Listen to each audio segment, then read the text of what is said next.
ಮಹಾಕವಿ ಶ್ರೀ ವೆಂಕಟರ ಜಯಂತಿಯನ್ನ ಆಚರಣೆಯನ್ನ ಮಾಡ್ತಾ ಇದ್ದೀವಿ. ಮಹಾಯೋಗಿ ಶ್ರೀ ವೆಂಕಟ ಅವರೊಬ್ಬ ಉದಾತ್ತ ಯೋಗಿ, ಜಗತ್ತು ಕಂಡಂತ ಉದಾತ್ತ ಯೋಗಿ, ಮಹಾನ್ ದಾರ್ಶನಿಕ, ಶ್ರೇಷ್ಠ ತತ್ವಜ್ಞಾನಿ, ತತ್ವದರ್ಶಕ, ಸಮಾಜ ಸುಧಾರಕ ಮತ್ತು ಮಾನವೀಯ ಮೌಲ್ಯಗಳ ಪ್ರತಿಪಾದಕ. ಕನ್ನಡದ ಸರ್ವಜ್ಞನಂತೆ ಹಾಗೂ ತಮಿಳಿನ ತೆರಳುವರಂತೆ ಸ್ವಾನುಭವ ಸಾರ್ವಭೌಮರು. ಸ್ವಾನುಭವ ಸಾರ್ವಭೌಮ ಸ್ವಂತ ಅನುಭವದಿಂದ ಅನುಭವವನ್ನು ಹೊಂದಿದಂದರು. ಹೀಗೆ 15ನೇ ಶತಮಾನದಲ್ಲಿ ತಮ್ಮ ಸ್ವಾನುಭವದಿಂದ ಕಂಡಂತಹ ಬದುಕಿನ ಸತ್ಯಗಳೆಲ್ಲ, ಪ್ರತಿಪಾದಿಸಿದಂತಹ ಮಾನವೀಯ ಮೌಲ್ಯಗಳೆಲ್ಲ, ತತ್ವಗಳೆಲ್ಲ, ಸಂದೇಶಗಳೆಲ್ಲ ಇವೆಲ್ಲವುಗಳನ್ನು ಸಮಾಜದ ಜನರಿಗೆ ಇಂದು ಮುಟ್ಟಿಸುವ ಕಾರ್ಯ ಈ ನಾಡಿನಲ್ಲಿ ನಡೀತಾ ಇದೆ. ಹಾಗೆ ಇಲ್ಲಿ ಜಯಂತಿಯ ಮುಖ್ಯ ಉದ್ದೇಶ ಯಾವುದು ಅಂತಂದ್ರೆ, ಈ ಆಚರಣೆ ಜೊತೆಗೆ ವೇಮನರ ತತ್ವಗಳನ್ನ ಅನುಸರಣೆ ಮಾಡಬೇಕು ಎನ್ನುವುದು ಒಂದು ಉದ್ದೇಶ. ಯಾಕಂದ್ರೆ ವೇಮನರ ತತ್ವಗಳನ್ನ ಸ್ವಲ್ಪ ಆದರೂ ನಮ್ಮ ಬದುಕಿನಲ್ಲಿ ಆಚರಣೆಗೆ ತಂದರೆ ನಮ್ಮ ಬದುಕು ಸುಂದರವಾಗುತ್ತೆ. ಹಾಗೆ ಸುಂದರವಂತರ ಸಮಾಜವನ್ನು ನಿರ್ಮಾಣ ಮಾಡಲಿಕ್ಕೆ ಸಾಧ್ಯವಾಗುತ್ತೆ. ಆತ್ಮೀಯ ಬಂಧುಗಳೇ, ಭಾರತ ನೂರಾರು ಶತಮಾನಗಳ ಪ್ರಾಚೀನ ನಾಗರಿಕತೆಯನ್ನ, ಶ್ರೀಮಂತ ಸಂಸ್ಕೃತಿಯನ್ನ, ಸಮೃದ್ಧ ಪರಂಪರೆಯನ್ನು ಹೊಂದಿರುವಂತ ರಾಷ್ಟ್ರ. ಇಡೀ ಮನುಕುಲಕ್ಕೆ ಮಾರ್ಗದರ್ಶನವನ್ನು ಮಾಡಿದಂತ, ಸಾರ್ಥಕ ಬದುಕಿನ ಸೂತ್ರಗಳನ್ನು ಸಾರಿದಂತ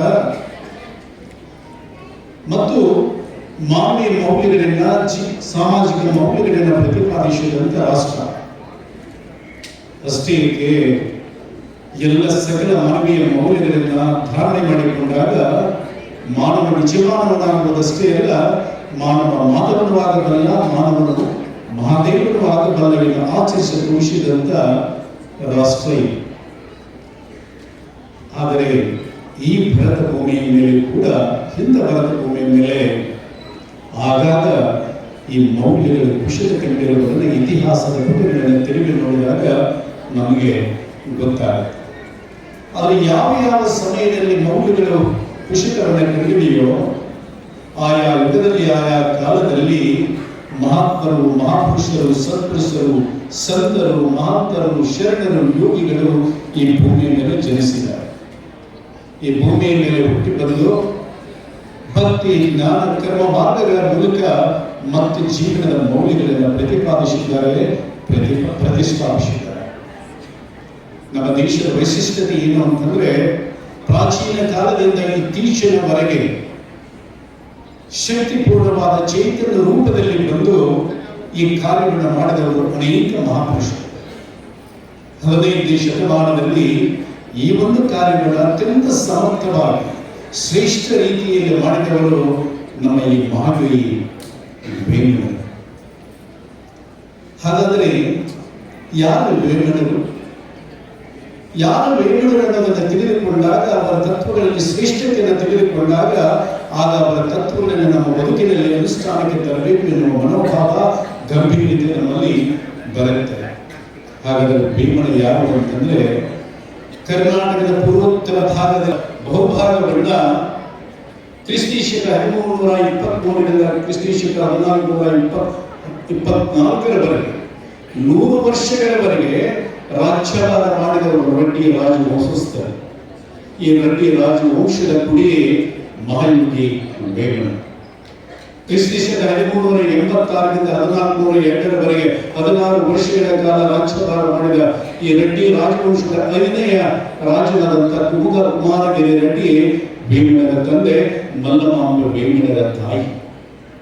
ಆಂಧ್ರ ಪ್ರದೇಶದ ಕೊಂಡಪಲ್ಲಿ ಸಮೀಪ ಇರುವಂತಹ ಮೂಗಚಂದ್ರ ಚಿತ್ರಪಲ್ಲಿಯಲ್ಲಿ ಮಹಾಯೋಗಿ ವೇಮನರ ಜನರ ಕ್ರಿಸ್ತಿಶಕ 1412ರಲ್ಲಿ ಆಗುತ್ತೆ. ದೊರೆಯ ಮಗನಾದ್ದರಿಂದ, ರಾಜಮಣಿ ಮಲ್ಲಮ್ಮನ ಸತ್ಸಂಕಲ್ಪದಿಂದ ಮತ್ತು ಸದ್ಗುರುವಿನ ಉಪದೇಶದಿಂದ ಒಬ್ಬ ಯೋಗಿಯಾಗಿ, ಜ್ಞಾನಿಯಾಗಿ, ಅನುಭಾವಿಯಾಗಿ, ಆದರ್ಶ ದಾರ್ಶನಿಕ ಕವಿಯಾಗಿ ರೂಪುಗೊಂಡು ಸಿದ್ಧನಾದ. ಯಾವಾಗ ಯೋಗಿಯಾದರೂ ದಿಗಂಬರರಾಗಿ ದೇಶ ಸುತ್ತಲಿಕ್ಕೆ ಪ್ರಾರಂಭ ಮಾಡಿದರು. ನಾವು ವಿವಿಧ ಚಿತ್ರಗಳನ್ನು ನೋಡಿದಾಗ ನಮಗೆ ತಕ್ಕನೆ ನೆನಪಾಗುವುದು ಅವರ ದಿಗಂಬರ ದೃಶ್ಯ. ನಂತರ ನೋಡುವುದು ಅವರ ನಿಷ್ಕಳಂಕ ಅಂತರ್ಮುಖಿ ಮುಖಮುಖರಿ.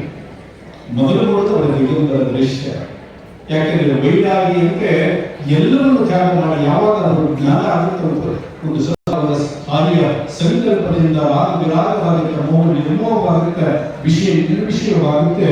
ಹಾಗೂ ಬಟ್ಟೆಗಳನ್ನು ಕಳಿಸಿ ದಿಗಂಬರರಾಗಿ ದೇಶ ಸುತ್ತಲಿಕ್ಕೆ ಪ್ರಾರಂಭ ಮಾಡ್ತಾರಲ್ಲ, ಆ ಸಂದರ್ಭದಲ್ಲಿ ಭೀಮನೇ ಒಂದು ಪದ್ಯದಲ್ಲಿ ಬರೀತಾರೆ, ತಾಯಿಯ ಗರ್ಭದಲ್ಲಿ ತಾಂಬರುವ ಸಮಯದಲ್ಲಿ ಮೊದಲು ವಸ್ತ್ರವಿಲ್ಲ, ತುದಿಯೂ ಇಲ್ಲ, ನಡುವೆ ಬಟ್ಟೆಯಿರುವುದೇಕೆಂದು ತಿಳಿಯಿರಿ, ವಿಶ್ವರಾಭಿರಾಮ ಕೇಳುವುದಿಲ್ಲ. ತತ್ವಜ್ಞಾನವನ್ನು ಪ್ರತಿಪಾದನೆ ಮಾಡ್ತಾರೆ. ಈ ಜಗತ್ತಿಗೆ ಬರುವಾಗ ಬಟ್ಟೆ ಇಲ್ಲ, ಈ ಜಗತ್ತಿನಿಂದ ನಿರ್ಗಮಿಸುವಾಗ ಬಟ್ಟೆ ಇಲ್ಲ, ನಡುವೆ ಯಾಕೆ ಈ ಒಂದು ನಾಟಕ ಅಂತ ಹೇಳಿ ಬಟ್ಟೆಯನ್ನು ತ್ಯಾಗ ಮಾಡಿ ಊರು ಸುತ್ತಾರೆ. ಸುತ್ತುತ್ತಾ ಸಮಾಜದ ಜನರಲ್ಲಿ ಇರುವಂತಹ ಅನೇಕ ತಪ್ಪು ಗ್ರಹಿಕೆಗಳನ್ನ, ಜಾತಿ, ಮತ, ಪಂಥ, ಮೇಲು ಕೀಳು, ಸ್ಪರ್ಶ ಅಸ್ಪರ್ಶ ಅನ್ನುವ ಭೇದ ಭಾವಗಳನ್ನು ನೋಡ್ತಾರೆ. ಅನೇಕ ಕೂರುಣಿಗಳನ್ನ, ಕುಪದ್ಧತಿಗಳನ್ನ, ವಿಚಾರಗಳನ್ನ ಜನರಲ್ಲಿ ಆಳವಾಗಿ ಬೆಳೆದಿರುವುದನ್ನು ನೋಡ್ತಾರೆ. ನೋಡಿ ತಾವು ತಮ್ಮ ಸ್ವಾನುಭವದಿಂದ ಕಂಡಂತ ಸತ್ಯದ ವಿಚಾರಗಳನ್ನ ಸಮಾಜಕ್ಕೆ ತಿಳಿಸಬೇಕು ಅನ್ನುವ ಉದಾತ್ತ ಉದ್ದೇಶದಲ್ಲಿ ಇಟ್ಟುಕೊಂಡು ಪದ್ಯಗಳ ರಚನೆಯನ್ನು ಮಾಡಲಿಕ್ಕೆ ಪ್ರಾರಂಭ ಮಾಡ್ತಾರೆ. ಅನೇಕ ಪದ್ಯಗಳನ್ನು ರಚನೆ ಮಾಡ್ತಾರೆ. ಎಲ್ಲದರ ಬಗ್ಗೆ ಅವರ ಮುಖ್ಯವಾಗಿ ಪ್ರತಿಪಾದನೆ ಮಾಡಿದ್ದು ಹೃದಯ ಪರಿಶುದ್ಧಿ, ನೀತಿಯ ನೆಲಗಟ್ಟಿನ ಮೇಲೆ ನಿಂತ ಜೀವನ, ಮಾನವರಲ್ಲಿ ಪರಸ್ಪರ ಬಂದು ಸಮದರ್ಶಿತ್ವ, ಎಲ್ಲರೊಂದಿಗೆ ಅವೈರ್ಯ, ಎಲ್ಲರೊಡನೆ ಮೈತ್ರಿ, ಸಕಲ ಕಾರ್ಯಗಳಲ್ಲಿ ಅಹಿಂಸೆ, ಎಲ್ಲ ಕಾಲಗಳಲ್ಲಿ ಒಂದು ಸತ್ಯ. ಇವು ಮಾನವೀಯ ಭೀಮನವರು ಪ್ರತಿಪಾದಿಸಿದಂತ ತತ್ವಗಳು. ಗೃಹ ಸಂಸಾರದಿಂದ ಹಿಡಿದು ವಿಶ್ವ ರಹಸ್ಯದವರೆಗೆ ಎಲ್ಲ ವಿಷಯಗಳ ಮೇಲೆ ತ್ರಿಕಾಲ ಬಾಧಿತವಾದಂತಹ ಶ್ರೇಷ್ಠ ಸೂತ್ರಗಳನ್ನ, ತತ್ವಗಳನ್ನ, ಸಂದೇಶಗಳನ್ನು ಭೀಮನವರು ಪದ್ಯಗಳ ರೂಪದಲ್ಲಿ ಬರೆದು ಎಷ್ಟು ಬರೆದರು ಬಾಂಧವರೇ. ಅವರೇ ಒಂದು ಪದ್ಯದಲ್ಲಿ ಹೇಳ್ತಾರೆ, ಏನು ಬೇವಿನರ 15 ಶ್ರೀಕರ ಶಿವತತ್ವ ಶೀಲನೆ, ಬೇವಿನರ 15,000 ಪದ್ಯಗಳನ್ನು ಲೋಕದಲ್ಲಿ ಪಠಿಸೆ, ಪ್ರಾಕೃತರು ದಡಸೇನವರು ವಿಶ್ವದಾಭಿರಾಮ ಕೇಳುವುದಿಲ್ಲ. ಅಂದ್ರೆ ತಾವಾಗಿ ಒಂದು ಪದ್ಯದಲ್ಲಿ ಹೇಳ್ತಾರೆ 15,000 ಪದ್ಯಗಳನ್ನ ಬರೆದನ್ನ ಹೇಳ್ತಾರೆ. ಈ 15,000 ಪದ್ಯಗಳನ್ನ ಭಕ್ತಿಯಿಂದ, ಶ್ರದ್ಧೆಯಿಂದ ಪಠಣ ಮಾಡಿ ತಾವು ತಮ್ಮ ಬದುಕಿನಲ್ಲಿ ಅನುಷ್ಠಾನಕ್ಕೆ, ಆಚರಣೆಗೆ ತಂದದ್ದೇ ಆದರೆ ಆ ಪ್ರಾಕೃತರು ರಹಸ್ಯವನ್ನು ಲೋಕದ ಜನರು ಈ ಬದುಕಿನ ಅತ್ಯಂತ ಸುಖ, ಸಂತೋಷ, ನೆಮ್ಮದಿಯಿಂದ ಈ ಬದುಕನ್ನು ಕರೀತಾರೆ. ಯಾಕಂದ್ರೆ ಮಾನವ ಜನ್ಮ 84 ಲಕ್ಷ ಜೀವರಾಶಿಗಳಲ್ಲಿ ಅತ್ಯಂತ ಶ್ರೇಷ್ಠವಾದಂತಹ ಜನ್ಮ. ಇದನ್ನ ಸಾರ್ಥಕಗೊಳಿಸುವುದು ಯಾವಾಗ ಸಾಧ್ಯ ಆಗುತ್ತಂದ್ರೆ ಈ ಬೇಗದ ತತ್ವಗಳನ್ನು ತನ್ನ ಬದುಕಿನಲ್ಲಿ ಆಚರಣೆ ಮಾಡಿಕೊಂಡಾಗ ಸಾಧ್ಯವಾಗುತ್ತೆ ಅನ್ನುವುದನ್ನು ಹೇಳ್ತಾರೆ. ಇನ್ನು ಎಲ್ಲರಿಗೂ 15,000 ಪದ್ಯಗಳನ್ನು ಓದಲಿಕ್ಕಾಗುವುದಿಲ್ಲ. 1,000 ಪದ್ಯಗಳ ಗ್ರಂಥಗಳಲ್ಲಿ ಹೇಳಿದ್ದಾರೆ. ಅದರಲ್ಲಿ ಒಂದು 100 ಪದ್ಯಗಳನ್ನು ನಾವು ಪಠಣ ಮಾಡಿದರೆ, ಭಕ್ತಿಯಿಂದ, ಶ್ರದ್ಧೆಯಿಂದ ನಾವು ಅದನ್ನು ನಮ್ಮ ಜೀವನದಲ್ಲಿ ಅನುಷ್ಠಾನಕ್ಕೆ ತಂದದ್ದು ಆದರೆ ನಮ್ಮ ಬದುಕು ಬಹಳ ಸುಂದರವಾಗುತ್ತೆ ಅನ್ನುವ ಮಾತಿನ ಮಹಾಯೋಗಿ ಬೇಗನೆ ಹೇಳ್ತಾರೆ. ಪದ್ಯಗಳನ್ನು ತೊಡಗಿಲ್ಲ ಗೊತ್ತು. ಆಂಧ್ರ ಪ್ರದೇಶದವರು, ಅವರ ಮಾತೃಭಾಷೆ ತೆಲುಗು. ಹೀಗಾಗಿ ತೆಲುಗಿನಲ್ಲಿ ಎಲ್ಲ ಪದ್ಯಗಳನ್ನ ಬರೀತಾರೆ. ಹೇಗೆ ಬರೆದರು? ಸಂಸ್ಕೃತ ಭಾಷೆಯಲ್ಲಿ ಕಠಿಣವಾದ ರೀತಿಯಲ್ಲಿ ಬರೆಯಲಿಲ್ಲ. ಜನರಾಡುವ ಭಾಷೆಯಲ್ಲಿ ಸಾಲಿದೆ, ಜನರಿಗೆ ಗೊತ್ತಾಗಲಿ. 4,000 ಇಷ್ಟು ಪರಿಣಾಮಕಾರಿಗೆ ಬರೆದಿದ್ದಾರೆ. ಪ್ರತಿಯೊಂದು ಈಗಾಗಲೇ ನಮ್ಮ ಬಸವರಾಜ್ ಅವರ ಗೀತೆಗಳನ್ನು ಹಾಡಿದ್ದೆಲ್ಲ ತಾವೆಲ್ಲ ಕೇಳಿದೆ. ಪ್ರತಿಯೊಂದು ಪದ್ಯದಲ್ಲಿ ಕೇವಲ 4,000. 4 ಚರಣಗಳಲ್ಲಿ, ಮೊದಲನೇ 2 ಚರಣಗಳಲ್ಲಿ ಮಹಾಯೋಗ ಬೇಗನವರು ತಾವು ಹೇಳಬೇಕಾದಂತಹ ಬದುಕಿನ ಸತ್ಯವನ್ನು ಹೇಳ್ತಾರೆ. ಇನ್ನು 3ನೇ ಚರಣದಲ್ಲಿ ಈ ಸತ್ಯ ಸಮಾಜದ ಜನರಿಗೆ ಪರಿಣಾಮಕಾರಿ ಹೃದಯಕ್ಕೆ ತಟ್ಟಬೇಕು, ಮನಕ್ಕೆ ಮುಟ್ಟಬೇಕು ಅನ್ನೋ ಉದ್ದೇಶದಿಂದ ಒಂದು ಉಚ್ಚರವಾದಂತಹ ದೃಷ್ಟಾಂತಗಳು. ಇನ್ನು ಕೊನೆಯ ಚರಣ ವಿಶ್ವದಾಭಿರಾಮರು ಕೇಳುವೇನು ಅಂದರೆ ತನ್ನ ಅಭಿರಾಮಾಚಾರ್ಯ ತನ್ನ ಗುರುವಾದ ಅಭಿರಾಮಾಚಾರ್ಯ ಗೌರವಾರ್ಥ ಕೊನೆಯ ಚರಣವನ್ನು ಬರೀತಾರೆ. ವಿಶ್ವಬೋಧಿ ಮಾಡಿದಂತಹ ಗುರುವಾದ ಅಭಿರಾಮಾಚಾರ್ಯರು ಹಿಡಿಯುತ್ತಿದ್ದಾರೆ, ಕೇಳುವೇನು ನಾನು. ಯಾವಾಗಲೂ ಮಹಾತ್ಮರು ಮಹಾಪುರುಷರು ಏನಾದರೂ ಒಂದು ಸಾಹಿತ್ಯವನ್ನು ಬರೆಯುವಾಗ ಅವರು ತಮ್ಮನ್ನು ಉದ್ದೇಶ ಬರ್ಕೊಂತಾರೆ. ಜನರಿಗೆ ನೀವು ಹೀಗೆ ಮಾಡಿ ಹಾಗೆ ಮಾಡಿ ಅಂತ ಹೇಳೋದಿಲ್ಲ. ತನ್ನ ಉದ್ದೇಶ ಕೇಳುವೇಮ ನಿನ್ನ ಗುರು ಹೇಳ್ತಾ ಇದ್ದಾರೆ ಎನ್ನುವುದನ್ನು ಬರೀತಾರೆ. ಒಂದೇ ಉದಾಹರಣೆಗೆ ಒಂದು ಪದ್ಯವನ್ನು ತೆಗೆದುಕೊಂಡಾಗ ಆ ಒಂದು ಮಹತ್ವ ನಮಗೆ ಗೊತ್ತಾಗುತ್ತೆ. ಅವರು ಹೇಳ್ತಾರೆ ಒಂದು ಪದ್ಯದಲ್ಲಿ, ಚಿತ್ತ ಶುದ್ಧಿ ಬಂದಿ ಕೈಯ ಪುಣ್ಯಕಾಲ ಕೊಂಚವಾದರೂ ಕ್ಷುಲ್ಲಕವಲ್ಲ, ಆಲದ ಮರವೆಷ್ಟು ಅದರ ಬೀಜವೆಷ್ಟು ವಿಶ್ವದಾಭಿರಾಮ ಕೇಳುವಿಲ್ಲ. ನೋಡಿ, ಮೊದಲ ಎರಡು ಸಾಲುಗಳಲ್ಲಿ ಹೇಳ್ತಾರೆ ಏನು, ಚಿತ್ತ ಶುದ್ಧಿ ಹೊಂದಿ ಗೈಲ ಪುಣ್ಯ ಕಾರ್ಯ ಕೊಂಚವಾದರೇನು ಕ್ಷುಲ್ಲಕವಲ್ಲ. ಅಂದ್ರೆ ನೀನು ಈ ಮಾನವ ಜನ್ಮ ಪಡೆದಿದೆ ಅಂತಂದ ಮೇಲೆ ಒಂದಿಷ್ಟು ಪುಣ್ಯ ಕಾರ್ಯಗಳನ್ನು ನೀವು ಮಾಡಬೇಕು ಅಂತ. ಆ ಪುಣ್ಯ ಕಾರ್ಯ ಸಣ್ಣದೇ ಇರಬಹುದು, ಸಣ್ಣ ಪುಣ್ಯ ಕಾರ್ಯ. ಹಸಿರ ಹೊತ್ತಿಯಿಂದ ನಿಮ್ಮ ಮನೆಗೆ ಯಾರಾದರೂ ಬಂದಾಗ ಒಂದು ತುತ್ತ ಅನ್ನವನ್ನು ನೀಡುವುದರ ಕಾರ್ಯವಾಗಿರಬಹುದು. ಆ ಪುಣ್ಯ ಕಾರ್ಯ ಸಣ್ಣದೇ ಆಗಿರಬಹುದು, ದೊಡ್ಡದೇ ಆಗಿರಬಹುದು. ಇಲ್ಲಿ ಗಾತ್ರ ಮುಖ್ಯವಲ್ಲ, ಗುಣಾತ್ಮಕ ಗಣನೆ ಮುಖ್ಯ ಅಂತ ಹೇಳ್ತಾರೆ. ಅದಕ್ಕೆ ಪ್ರತಿಯೊಬ್ಬ ವ್ಯಕ್ತಿಯು ಒಂದಿಷ್ಟು ಪುಣ್ಯ ಕಾರ್ಯವನ್ನು ಈ ಚರಣದಲ್ಲಿ ಮಾಡಿದಾಗ ಏನಾಗುತ್ತೆ, ನೋಡಿ ಚರಣದಲ್ಲಿ ಹೇಳ್ತಾರೆ, ಆಲದ ಮರವೆಷ್ಟು ಅದರ ಬೀಜವೆಷ್ಟು. ಆಲದ ಮರದ ಬೀಜ ಎಷ್ಟು? ಬಹಳ ಸಾಲದು.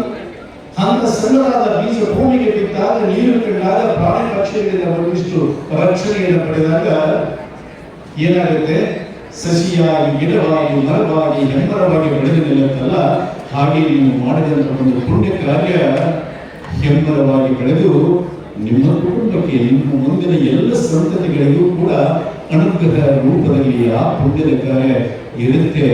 ನೀವೆಲ್ಲರ ಪುಣ್ಯ ಕಾರ್ಯಗಳನ್ನ ಮಾಡಬೇಕು ಅಂತ ಹೇಳ್ತಾರಲ್ಲ. ವೇದಗಳ ಮಾತುಗಳು ಬರಿಯ ಮಾತುಗಳಲ್ಲ, ಅವು ವೇದಗಳೇ ಆಗಿವೆ, ವೇದಗಳೇ ಆಗಿವೆ. ಆದ್ದರಿಂದ ಆಂಧ್ರ ಪ್ರದೇಶದಲ್ಲಿ ಒಂದು ಮಾತಿದೆ, Vedas word is the word of Vedas. ವೇದಗಳ ಮಾತು, ವೇದ ವಾಕ್ಯ.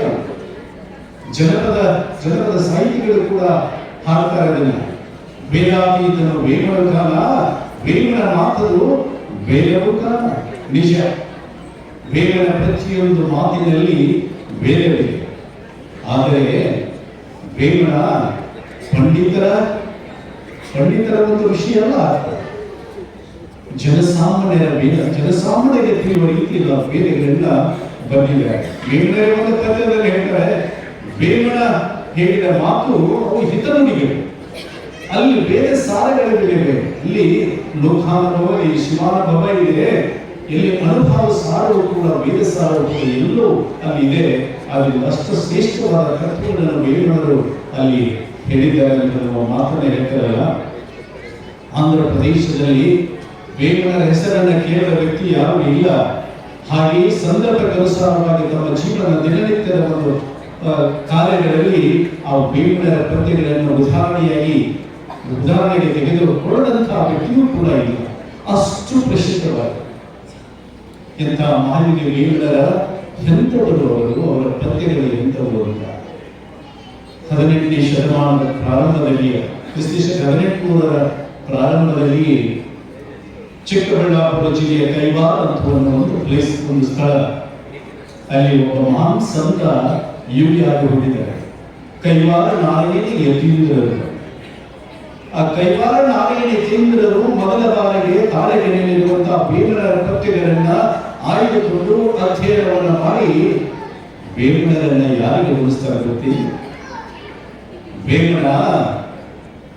ವೇಮನರನ್ನ ವ್ಯಾಸಮಹರ್ಷಿಗಳಿಗೆ, ವಾಲ್ಮೀಕಿ ಮಹರ್ಷಿಗಳಿಗೆ ಹೋಲಿಸಿದ್ದಾರೆ. 4 ವೇದಗಳನ್ನು ಬರೆದಂತ ಒಂದು 5ನೇ ವೇದ ಮಹಾಭಾರತ ಎಂಬ ಪಂಚಮ ವೇದಗಳನ್ನು ಬರೆದಂತ 18 ಪುರಾಣಗಳನ್ನ, ಭಗವದ್ಗೀತೆಯನ್ನ, ಬ್ರಹ್ಮಸೂತ್ರಗಳನ್ನ ಬರೆದಂತ ವ್ಯಾಸ ಮಹರ್ಷಿಗಳಿಗೆ ಮತ್ತು ರಾಮಾಯಣವನ್ನುವಂತಹ ಒಂದು ಮಹಾಕಾವ್ಯಗಳನ್ನು ಬರೆದಂತ ವಾಲ್ಮೀಕಿ ಮಹರ್ಷಿಗಳಿಗೆ ಅವರಿಗೆ ಹೋಲಿಕೆ ಮಾಡಿದ್ದಾರೆ. ನೋಡಿ, ಬೇಗನ ತತ್ವಗಳು ಈಗ ನಮಗೆ ಅವರ ಶ್ರೇಷ್ಠತೆ ನಮಗೆ ಗೊತ್ತಾಗಿದೆ. ಆದರೆ ಮತ್ತೊಂದು ಮಾತನ್ನು ಕೈವಾರ ನಾಯಿ ಎತ್ತಿಂದಿರಲ್ಲಿ ಹೇಳ್ತಾರೆ, ಅವರು ಪಾಮರರ ಋಷಿಗಳಾದರೆ, ಅವರು ಪಂಡಿತರ ಋಷಿಗಳಾದರೆ, ಬೇಗನರು ಪಾಮರರ ಋಷಿ, ಜನಸಾಮಾನ್ಯರ ಋಷಿ. ಯಾಕಂದ್ರೆ ವೇದಗಳಲ್ಲಿ, ಉಪನಿಷತ್ತುಗಳಲ್ಲಿ ಅತ್ಯಂತ ಕಠಿಣವಾದಂತಹ ವಿಷಯಗಳನ್ನ, ಸತ್ಯಗಳನ್ನ ಸರಳವಾದ ರೀತಿಯಲ್ಲಿ ಬೇಗನವರು ಹೇಳ್ತಾ ಬಂದಿದ್ದಾರೆ. ಮುಂದೆ 19ನೇ ಶತಮಾನದ ಆದಿಯಲ್ಲಿ ಬ್ರಿಟಿಷ್ ಸರ್ಕಾರಿ ಭಾರತ ದೇಶದಲ್ಲಿ ಆ ಸಂದರ್ಭದಲ್ಲಿ ಸಿ.ಪಿ. ಬ್ರೌನ್ ಅನ್ನುವಂತಹ ಬ್ರಿಟಿಷ್ ಅಧಿಕಾರಿ ಇಲ್ಲಿ ಇರ್ತಾರೆ. ಬಹಳಷ್ಟು ಪಾಂಡಿತ್ಯವನ್ನು ಸಾಧನೆ ಮಾಡುತ್ತಾನೆ. ಆತ ಬೇಗನರ ಸುಮಾರು 2,100 ಪತ್ರಿಕೆಗಳನ್ನು ಆಯ್ಕೆ ಮಾಡಿಕೊಂಡು ಆಳವಾಗಿ ಅಧ್ಯಯನವನ್ನು ಮಾಡಿ ಬೇಗನರ ಬಗ್ಗೆ, ಬೇಗನರ ತತ್ವಗಳ ಬಗ್ಗೆ ಎಂತ ಸುಂದರವಾದ ಮಾತನ್ನು ಹೇಳ್ತಾರೆ. ಆದ ಸಿ.ಪಿ. ಬ್ರೌನ್ ಹೇಳ್ತಾರೆ, Behmen was evidently in philosophy of Vedanta school, a disciple of Vyasa, whom Sir William Jones has entitled the Plato of India. With the mystic tenets of Plato, those of Vemana closely correspond, while the moral doctrines of Vemana as closely answer to those of another Greek, the philosopher Democritus. ಅಂದ್ರೆ ಹೇಳ್ತಾರೆ, ಬೇಗನರು ತತ್ವಜ್ಞಾನದಲ್ಲಿ ವೇದಾಂತ ಪರಂಪರೆಯವರು, ವ್ಯಾಸ ಮಹರ್ಷಿಗಳ ಅನುಯಾಯಿಗಳು. ಅಂತ ವ್ಯಾಸ ಮಹರ್ಷಿಗಳನ್ನ sir William Jones ಅನ್ನುವಂತಹ ಶ್ರೇಷ್ಠ ಭಾಷಾಶಾಸ್ತ್ರಜ್ಞ ಯಾರಿಗೆ ಏನ್ ಹೇಳ್ತಾರೆ, ದಿ ಪ್ಲಾಟೋ ಆಫ್ ಇಂಡಿಯಾ, ಭಾರತದ ಪ್ಲಾಟೋ ಅನ್ನುವಂತಹ ಬಿರುದನ್ನು ಕೊಡ್ತಾರೆ. ಅಂತ ಪ್ಲಾಟೋನ ಅನುಭಾವಿಕ ಒಂದು ತತ್ವ ಚಿಂತನೆಗಳು ಮತ್ತು ಬೇಗನರ ತತ್ವ ಚಿಂತನೆಗಳು ಒಂದೇ ಆಗಿದೆ. ಕ್ರಿಸ್ತಿ ಪೂರ್ವ 300, 400 ಮತ್ತು 5ನೇ ಶತಮಾನದಲ್ಲಿ ಆಗಿ ಹೋದಂತಹ ಈ ಮಹಾನ್ ತತ್ವಜ್ಞಾನಿಗಳು ಸಾಕ್ರೆಟಿಸ್, ಅರಿಸ್ಟಾಟಲ್, ಪ್ಲಾಟೋ, ಡೆಮೋಕ್ರಿಟಸ್ ಮತ್ತೆ ಮುಂದೆ ಹೇಳ್ತಾರೆ, ಈ ನೈತಿಕ ತತ್ವ ಸಿದ್ಧಾಂತಗಳ ಕುರಿತು ಬೇಗನರ ತತ್ವ ಸಿದ್ಧಾಂತಗಳು ಮತ್ತು ಡೆಮೋಕ್ರಿಟಸ್ ಮತ್ತೊಬ್ಬ ಗ್ರೀಕ್ ತತ್ವಜ್ಞಾನಿಯ ವಿಚಾರಗಳು ಹೋಲುವಂತವುಗಳಾಗಿದೆ. ಎಲ್ಲ ಎಂತ ಸುಂದರವಾದ ಮಾತನ್ನು ನಮ್ಮ ವಿದ್ವಾಂಸರು ನಮ್ಮವರು ಹೇಳಿದ್ದಲ್ಲ. ಪಾಶ್ಚಿಮಾತ್ಯ ವಿದ್ವಾಂಸರು ಎಷ್ಟೊಂದು ಆಕರ್ಷಣೆಗೆ ಒಳಗಾದರು. 2,100 ಪಠ್ಯಗಳನ್ನ ಆಂಗ್ಲ ಭಾಷೆಯಲ್ಲಿ ತರ್ಜುಮೆ ಮಾಡಲು ಸಾಮಾನ್ಯ ಮಾಡಲ್ಲ. ತೆಲುಗು ಭಾಷೆಯನ್ನು ಕಲಿತು ಆ ಪ್ರತಿಯೊಂದು ಪದ್ಯದಲ್ಲಿ ಆ ಜೀವನ ಭಾವಗಳನ್ನು ತಗೊಂಡಿದ್ದಾರೆ. ಹಾಗೆ ಮತ್ತೊಬ್ಬ ಶ್ರೇಷ್ಠ ಪಾಶ್ಚಿಮಾತ್ಯ ವಿದ್ವಾಂಸ ರಾಯಲ್ ಡೇವಿಡ್ ಬಾರ್ನೆಟ್ ಅನ್ನುವಂತಹ ವಿದ್ವಾಂಸ ಹೇಳ್ತಾರೆ, ದಿ ಹಾರ್ಟ್ ಆಫ್ ಇಂಡಿಯಾ ಅನ್ನುವ ಪುಸ್ತಕ ಬರೆದಿದ್ದಾರೆ. ಆ ಪುಸ್ತಕದಲ್ಲಿ ಹೇಳ್ತಾನೆ, ಬೇಗನರು ಮಹಾನ್ ಮೇಲಾಗಿ ಈ ಭೂಮಿಯ ಮೇಲೆ ಅವರು ಅವತರಿಸಿದ ಪುಣ್ಯ ನಮ್ಮ ಪುಣ್ಯ ಅವಸರವಾಗಿದೆ, ಅವರ ಪ್ರವಾದಿ, ಅವರ ಧರ್ಮ ಪ್ರವರ್ತಕ. ಹೀಗೆ ಅನೇಕ ಚಿಂತಕರು. ಇನ್ನು ನಮ್ಮ ಡಾಕ್ಟರ್ ಸಿ.ಆರ್. ರೆಡ್ಡಿ ತೆಲುಗು ಸಾಹಿತ್ಯದ ಒಂದು ವಿಮರ್ಶಕ ಬರೀತಾನೆ, ಸಾಹಿತ್ಯ ಆಕಾಶದ ಒಂದು ನಕ್ಷತ್ರ ಪ್ರಚುರವಾಗಿ ನಡೀತಿರುವಂತಹ ನಕ್ಷತ್ರ ಮಹಾಯೋಗಿ ಬೇಗನ ಸಾಕಲ್ವೇ.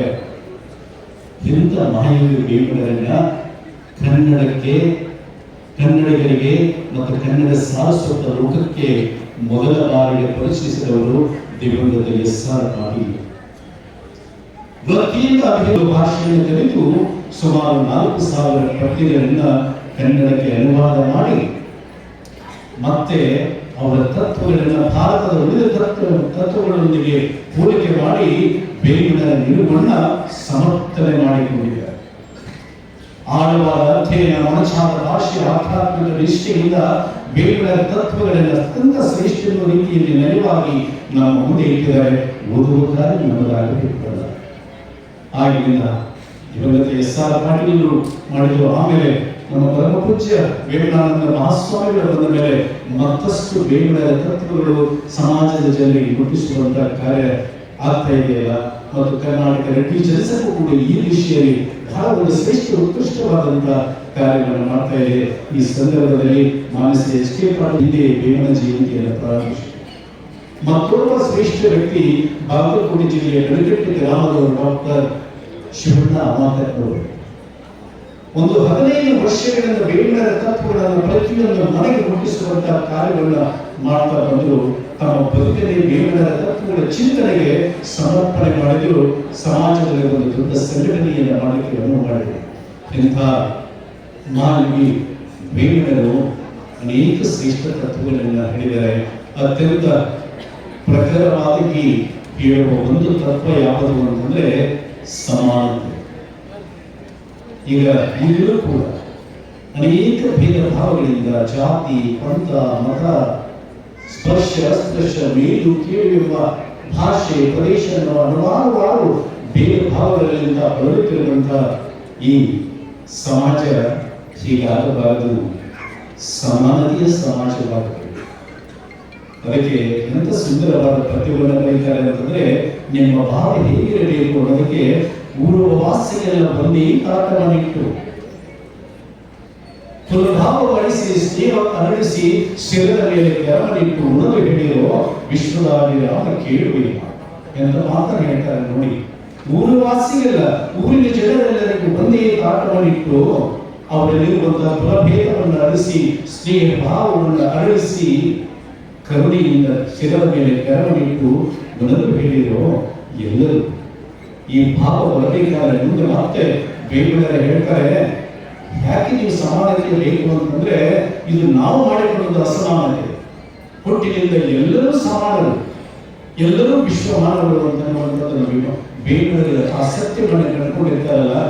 ಯಾಕೆ ಸಮಾನತೆ ಬೇಕು ಅನ್ನೋದಕ್ಕೆ ಇನ್ನೊಂದು ಪದ್ಯದಲ್ಲಿ ಹೇಳ್ತಾರೆ, ಧ್ವಜಗಣತಿ ಸಾಲು ದೇವರೊಬ್ಬನೆಂದು ನಿಜವ ದೇವರು ಒಳಗೆ ನಿಂತಿರುವರು, ಚೊಕ್ಕ ನೋಡಲವನ್ನು ಸಂತಸನೆ ಮರುಗುವೆ ವಿಶ್ವದಾಭಿರಾಮ ಕೇಳುವಿಲ್ಲ ಎಂತ ಮಾತು.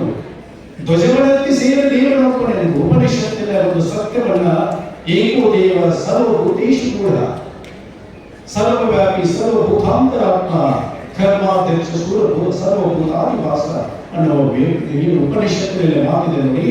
ಭಗವಂತ ಇರುವ ಒಬ್ಬನೇ, ನಾಮ ಹಲವು. ಆ ಭಗವಂತ ಎಲ್ಲಿದ್ದಾನೆ?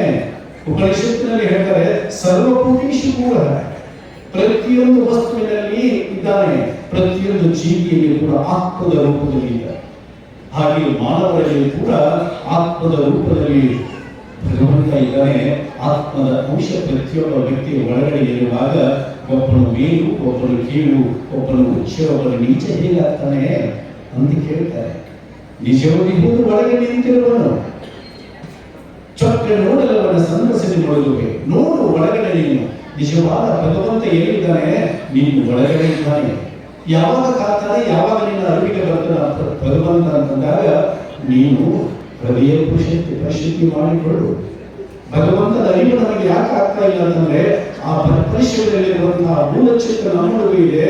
ಆ ನಮ್ಮ ಅರಿವಿಗೆ ಯಾಕೆ ಬರ್ತಾ ಇಲ್ಲ ಅಂತಂದ್ರೆ, ನಮ್ಮ ಚಿತ್ತ ಏನಾಗಿದೆ?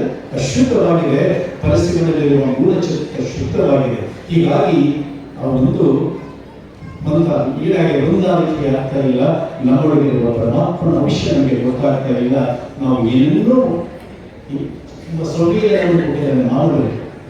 ಭಗವಂತ ಸಂವೇದನವನ್ನು ಗುಣವನ್ನು ಕೇವಲ ಮಾನವರಿಗೆ ಕೊಟ್ಟಿಲ್ಲ, ಯಾವ ಪ್ರಾಣಿಗಳಿಗೂ ಪಕ್ಷಿಗಳಿಗೆ ಕೊಟ್ಟಿಲ್ಲ. ಆಲೋಚನಾ ಶಕ್ತಿಯನ್ನು ಕೊಟ್ಟಿದ್ದಾನೆ. ಆದ ಆಲೋಚನಾ ದಾರಿದ್ರ್ಯದಿಂದ, ಅಜ್ಞಾನದಿಂದ ನಾವು ಏನ್ ಮಾಡ್ತಾ ಇದ್ದೀವಿ ಅಂತಂದ್ರೆ, ಅನೇಕ ಭೇದ ಸುಂದರವಾದ ಬದುಕಿನ ಶಾಂತಿ ನೆಮ್ಮದಿಯಿಂದ ಬದುಕುವುದನ್ನು ಬಿಟ್ಟು ಹೇಗೆ ಬದುಕ್ತಾ ಇದ್ದೀವಲ್ಲ, ಹಾಗಾಗಬಾರದು.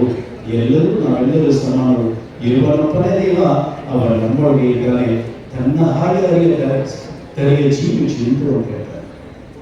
ಎಲ್ಲರನ್ನೂ ನೀನಿದ್ದಾರಲ್ಲ, ಪ್ರತಿಯೊಂದು ಜೀವಿ ಜಂತುವನ್ನು, ಕೇವಲ ಮಾನವರನ್ನಷ್ಟೇ ಅಲ್ಲ, ಪ್ರತಿಯೊಂದು ಜೀವರಾಶಿಯನ್ನು ಕೂಡ ನಿನ್ನಂತೆ ಭಾವಿಸು. ಯಾವಾಗ ನೀನು ಅವರಲ್ಲಿ ನಿನ್ನನ್ನು ಕಾಣಲಿಕ್ಕೆ ಪ್ರಾರಂಭ ಮಾಡ್ತೀಯ, ಆಗ ಈ ಜಗತ್ತಿನಲ್ಲಿ ಅನ್ಯಾಯ, ಮೋಸ, ವಂಚನೆ, ಕ್ರೋಧ, ದೋಷ, ದ್ವೇಷ ಇವು ಯಾವುವು ಇರೋದು. ಎಲ್ಲ ಕಡೆ ಪ್ರೀತಿ, ಮಮತೆ, ಕರುಣೆ, ಅಂತಃಕರಣ, ಸಹಕಾರ, ಸದ್ಭಾವನೆ, ಶಾಂತಿ, ನೆಮ್ಮದಿಯ ಬದುಕಿನ ನಾವು ಇದನ್ನೇ ಬೇಗನೆ ತಿಳಿದು ಸಮದರ್ಶಿತ್ವದ ತತ್ವವನ್ನು ಬಹಳಷ್ಟು ಪರಿಣಾಮಕಾರಿಯಾಗಿ ಬೇಗಷ್ಟು ಮಾಡಿದವರು ತಾವು ಇಲ್ಲ ಅಂತ ಅನೇಕ ಪತ್ರಿಕೆಗಳಲ್ಲಿ ಅವರು ಕರೀತಾರೆ. ಕೊನೆಯದಾಗಿ ಇನ್ನೊಂದು ಮಾತನ್ನು ಹೇಳಿದ ಮಾತನ್ನು ಮುಗಿಸ್ತೀನಿ. ಎಲ್ಲ ಪೂಜಾ ಮತ್ತು ಹಿರಿಯರ ಮಾತುಗಳನ್ನು ಕೇಳಲಿದ್ದೀವಿ. ಏನು ಅಂದರೆ ಅನೇಕ ಈ ಬದುಕಿನಲ್ಲಿ ನಾವೆಲ್ಲರೂ ಯಾವುದೋ ಒಂದು ಭೌತಿಕ ಪ್ರಗತಿಯ ಹೇಗೋ ಜೀವನ ಬೇಕು ಮೂಲದಲ್ಲಿ ಇಷ್ಟೊಂದು ವೇಗವಾಗಿ ಓಡ್ತಾ ಇದ್ದೀವಲ್ಲ, ನಮಗೆ ಯಾವುದೂ ಕಣ್ಣಿಗೆ ಕಾಣ್ತಾ ಇಲ್ಲ, ಅದಕ್ಕೆ ಸಂತೃಪ್ತಿಯೂ ಇಲ್ಲ. ಎಷ್ಟು ಬೆಳಗಾದ ಬದುಕೆಲ್ಲ ಚಲಚಲನೂ ಹೊಸ ಹಸಿವು ಅದಕ್ಕೆ